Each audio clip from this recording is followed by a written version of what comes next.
तो 60 साल की उम्र में हमारा पैसा लूट के और हमें अपने बेसहारा बना दिया।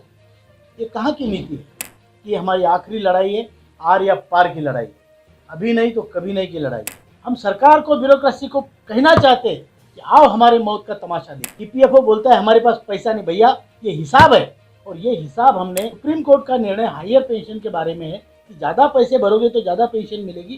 तो सुप्रीम कोर्ट का निर्णय होने के बाद भी आप उस पर अक्षरशः अमल क्यों नहीं कर रहे हो?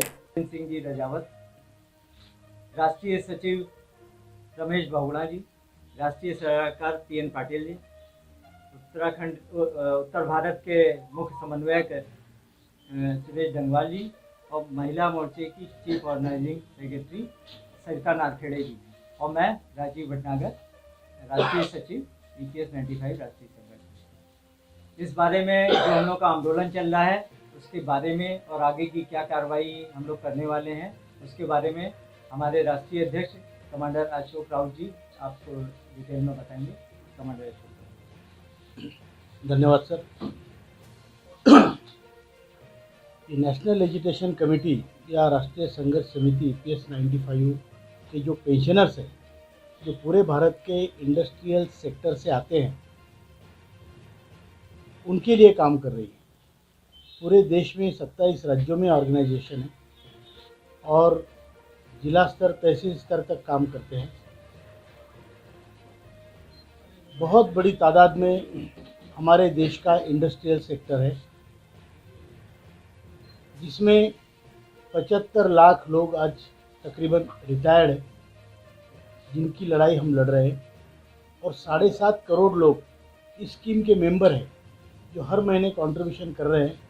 उनका भविष्य 75 लाख लोग हैं। और इसके अलावा जो लोगों को उसमें नामांकित नहीं किया गया, साथ में नहीं लिया गया, ऐसे तकरीबन 13 करोड़ लोग हैं। ऐसे टोटल 19.33 करोड़ का जनसंख्या ये प्रश्न के तहत आती है, और ये लोकसभा के आंकड़े हैं। अब इसमें राष्ट्रीय संघर्ष समिति, जैसे राजीव जी ने कहा, पिछले 7-8 साल से संघर्षरत है। बहुत सारे आंदोलन हुए। रामलीला ग्राउंड में हमारा चौथा आंदोलन है। जंतर मंतर पे 10 आंदोलन हुए। उसके अलावा अर्धनग्न आंदोलन, मुंडन आंदोलन, भिक्षा मांगो आंदोलन। भिक्षा मांग के हमने 1-1 रुपया भिक्षा मांग के जो राशि जमा हुई प्रधानमंत्री कोष में डाली। ये सारे आंदोलन पूरे देश में होते हैं। जब एक आंदोलन डिक्लेयर होता है तो पूरे देश में हर जिले में वो आंदोलन किया जाता है। हमने ईपीएफओ के ऑफिसेस को ताले ठोके। हमने बहुत बड़े बड़े आंदोलन किए। वृद्ध लोग हैं, वृद्ध समाज है, पैसा नहीं है, आरोग्य नहीं है, फिर भी लड़ने की तैयारी है, क्योंकि उनके हक का पैसा है। उन्होंने ज़िंदगी भर अपने पैसे भरे हैं हर महीने पेंशन के लिए, और आज अगर औसतन उनके कंट्रीब्यूशन का नॉर्मल बैंक का या पोस्ट का हिसाब देखा जाए तो तकरीबन हर किसी के सरकार के पास 20 लाख रुपए होते हैं, कम ज़्यादा।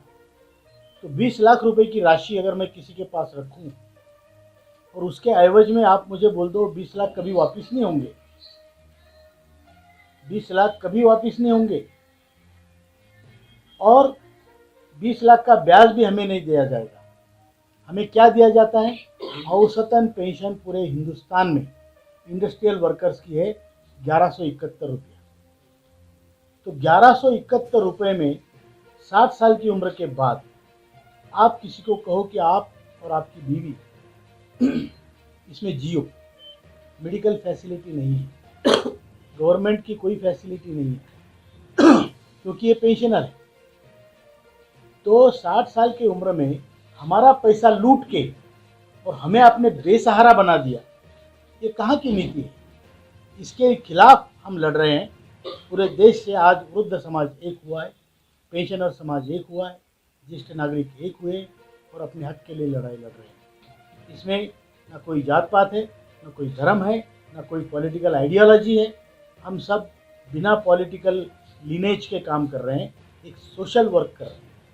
अब इसमें जो लोग आते हैं उसमें सारे पीएसयूज आते हैं, इसमें पूरे प्राइवेट सेक्टर के लोग आते हैं, जो बोर्ड निगम आते हैं, निगम होते हैं, बोर्ड होते हैं, वो सारे कर्मचारी आते हैं।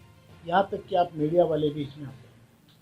तो हमसे पैसा जिंदगी भर लूट लेने के बाद हमें अगर आप 1171 रुपये देंगे और मेरा ब्याज 14-15 हज़ार बनता है भाई, वो भी नहीं देंगे, मेरा असल भी खा गए, तो हम कहाँ जाए, किससे गुहार लगाए। तो हमने जब ये आंदोलन की स्थिति ऐसी हुई तो हम आदरणीय हेमा मालिनी जी के माध्यम से आदरणीय प्रधानमंत्री जी से मिले, 2 बार मिले। एक 4 मार्च 2020 को मिले, फिर 5 अगस्त 2021 को मिले।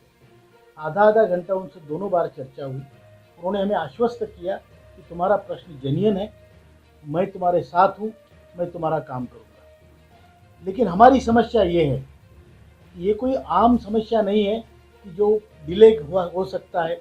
यहाँ जस्टिस डिलेड जस्टिस डिनाइड, क्योंकि हर दिन ईपीएस पेंशनरों में से 200 लोग कम से कम मरते हैं। अब ये लोग लड़ाई लड़ के मर रहे हैं और देने वाले डिसीजन में अगर देरी लगाए, यहाँ की ब्यूरोक्रेसी अगर ऐसे घसीट के चले, तो फिर इन लोगों को न्याय कौन देगा। पॉलिटिकल सिस्टम और ब्यूरोक्रेसी दोनों ने एक होकर हमें न्याय देना चाहिए। और इसके लिए हम आपके माध्यम से सबको बताना चाहते हैं कि हमारी आखिरी लड़ाई है, आर या पार की लड़ाई, अभी नहीं तो कभी नहीं की लड़ाई। और ये लड़ाई कल रामलीला ग्राउंड से शुरू होगी। रामलीला ग्राउंड में हजारों की संख्या में वृद्ध पेंशनर्स, जिनको पेंशन ही इतनी कम है, बेचारे कहीं से पैसे लाके कैसे वैसे वहाँ पे आ जाएंगे, घर से रोटी बांध के लाएंगे। रामलीला ग्राउंड में वो गरीब वृद्ध लोग जमा होंगे, गुहार लगाएंगे इस सिस्टम से, इस सरकार से कि हमारी तरफ देखो। और उसके बाद 8 तारीख से हमारा क्रमिक अनशन होगा जंतर मंतर। जंतर मंतर पे जो अनशन होगा उसमें मैं खुद स्वयं, हमारे राष्ट्रीय महासचिव और राष्ट्रीय मुख्य सलाहकार, ये 3 लोग आमरण अनशन पे बैठेंगे। जब तक हमारा निर्णय नहीं होता हम वहां से नहीं हिलेंगे। जो भी होगा, या तो मतलब हम सरकार को, ब्यूरोक्रेसी को कहना चाहते कि आओ हमारे मौत का तमाशा देखिए, और क्या कह सकते हैं। आप अगर इतने कठोर हो, निर्दयी हो कि पैसा लेने के बाद बाकी जगह आप फ्री बीज बांट रहे हो, इसको बांटो उसको बांटो, पैसे बांटो, मेरी बहना, लाडली बहना, पता नहीं क्या क्या योजनाएं, जिसने एक दले का कॉन्ट्रीब्यूशन नहीं किया उसको आप पैसे दे रहे हो, और जिनके पैसे आपने दबा के रखे हैं उन लोगों को बुढ़ापे में मरने के लिए छोड़ रहे हो। ये कहाँ का न्याय है। और इस अन्याय के खिलाफ हम आवाज़ उठा रहे हैं, और यह आवाज़ पूरे भारत के वृद्ध पेंशनरों की आवाज़ है, और ये हमारे कंट्रीब्यूशन का पैसा है, हमारा पैसा है। आपकी मालूमात के लिए मैं बताना चाहता हूँ, जानकारी के लिए, कि हमारे ईपीएफओ के पास केवल पेंशन फंड में 9.5 लाख करोड़ है आज की तारीख में। हर साल का जो कंट्रीब्यूशन है 7.5 करोड़ लोगों से आता है, वो 1 लाख करोड़ है। और ये दोनों का ब्याज हर साल जो मिलता है वो तकरीबन 90,000 से 1 करोड़ रुपए मिलता है। और हमारी जो मांग है वो ब्याज के आधे से भी कम पैसों में पूरी होती है। तो फिर आपको देरी क्या है। ईपीएफओ बोलता है हमारे पास पैसा नहीं। भैया, ये हिसाब है, और ये हिसाब हमने वित्त सचिव जी के साथ, हमारी 2 घंटे की मीटिंग हुई, उसमें हमने हिसाब, फाइनेंशियल रिपोर्ट हमारा बना के दिया है, उनको बोला है कि ये हिसाब है, एंड दे एक्सेप्टेड इट। वित्त सचिव ने एक्सेप्ट किया है, सीपीएफसी ने एक्सेप्ट किया है, श्रम मंत्रालय के अधिकारी वहाँ थे, उन्होंने एक्सेप्ट किया। तो जब हमारी बात आपने एक्सेप्ट की तो उस पर अमल क्यों नहीं कर रहे हो। कहाँ प्रॉब्लम है, जबकि हमने सिद्ध कर दिया है कि हमारा पैसा है, आपके पास है, इतना आ रहा है। उसके बावजूद हमें 1171 रुपये देके आप हमें बोल रहे हो कि इसमें जियो। कहाँ का न्याय, कौन से देश के नागरिक हैं हम। इस देश के नागरिक नहीं है। ये कामगार जिन्होंने देश बनाया इस देश के नागरिक नहीं है। तो आप पॉलिटिकल सिस्टम, मतलब पार्टी का सिस्टम चला रहे हो क्या। राष्ट्र का कल्याण कौन करेगा भाई। तो राष्ट्र आदमियों से बनता है, हमसे बनता है, हमारे बाप की मेहनत है, इसमें हमारी मेहनत है। तो ये हम जज्बा लेके चल रहे हैं, और ये जज्बा लेके हम कल आंदोलन करेंगे, और 8 तारीख से आमरण अनशन जंतर मंतर पे होगा। मैं आप सबसे प्रार्थना करता हूँ कि वहाँ आप आइए, बड़ी संख्या में आइए, और आप हमारी आवाज़ बनिए, हमारे कान बनिए, और आप पूरे देश में लोगों को चेताइए कि अन्याय है, ये भयंकर अन्याय है। ये कोई फुकट नहीं मांग रहे हम लोग। हम ये नहीं कह रहे कि हम कंट्रीब्यूशन नहीं दे रहे, हमको नहीं चाहिए कंट्रीब्यूशन के बगैर पेंशन चाहिए, ये भी नहीं कह रहे।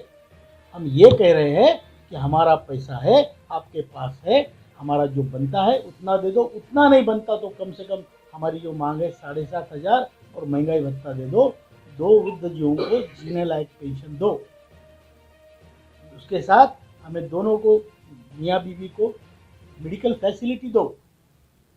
और सुप्रीम कोर्ट का निर्णय हायर पेंशन के बारे में है कि ज़्यादा पैसे भरोगे तो ज़्यादा पेंशन मिलेगी। तो सुप्रीम कोर्ट का निर्णय होने के बाद भी आप उस पर अक्षरशः अमल क्यों नहीं कर रहे हो? उसमें आप कैटेगरीज बना रहे हो उसको। ये ट्रस्ट है भाई, ट्रस्ट में सारे सभासद एक जैसे होते हैं, उनको सभी को पेंशन एक जैसी मिलनी चाहिए। जो लोगों को इसमें शामिल नहीं किया गया उनको शामिल करो, उनको शामिल करो। और अगर शामिल नहीं कर सकते तो उनको 5,000 रुपये महीना पेंशन दो। ये हमारी मांगे लेके, 4 सूत्री मांगे लेके हम चल रहे हैं। हम आपके पास जो हमने बात की है वो आदरणीय प्रधानमंत्री जी से भी हमने की है, हमने श्रम मंत्री से 20 बार मीटिंग की है, वित्त मंत्री से 1 बार मीटिंग की है। तो उसके बावजूद अगर हमारी तरफ कोई देख नहीं रहा है तो जहाज में भर के डुबो दो इन लोगों को समुद्र में। और क्या कर सकते हो? जिस देश में ज्येष्ठों का आदर नहीं है, अपमान हो रहा है, 1,000 रुपए वाले का कौन घर में सम्मान करता है बोलो? जो 50,000 लाता था तब तो उसका मान था, सम्मान था। आज 1,000 में उसको कौन पूछ रहा है? ना बीवी ना बच्चा, सबसे बड़ा रुपया, यही बात है। और इस बात को हम आपके पास लेकर आए, हमारी गुहार है। और इस गुहार को आप अपने निजी स्वार्थ, छोटे मोटे भी होंगे, बाजू रखो और हमारे लिए लड़ो। गरीब लोग हैं ये, कोई एक जाति के लिए संघर्ष नहीं है, एक धर्म के लिए संघर्ष नहीं है। ये संघर्ष संपूर्ण हिंदुस्तान के पेंशनर समाज का संघर्ष है। मैं आपसे हाथ जोड़ के विनती करता हूं कि इस कार्यक्रम को आप आगे बढ़ाइए और इसको, आपकी जो सोशल जिम्मेदारी आपके ऊपर भी बनती है, जो हमारे ऊपर बनती है, उसको आप पूरा निभाइए। ये मेरी आपसे बहुत बहुत हाथ जोड़ के विनती है। और जो सुन रहे होंगे, पॉलिटिक्स के लोग, जो आज के जो हमारे मुखिया होंगे, मंत्री होंगे, जो इस क्षेत्र में इसके डिसीजन मेकर होंगे, उनको मैं कहना चाहता हूं कि वृद्धों का ज़्यादा परीक्षा मत लो। आप वृद्धों के साथ रहो, ज्येष्ठों का सम्मान करो और हमारे मांगे पूरी करो। ये विनती के साथ मैं अपनी वाणी को विराम देता हूँ। धन्यवाद।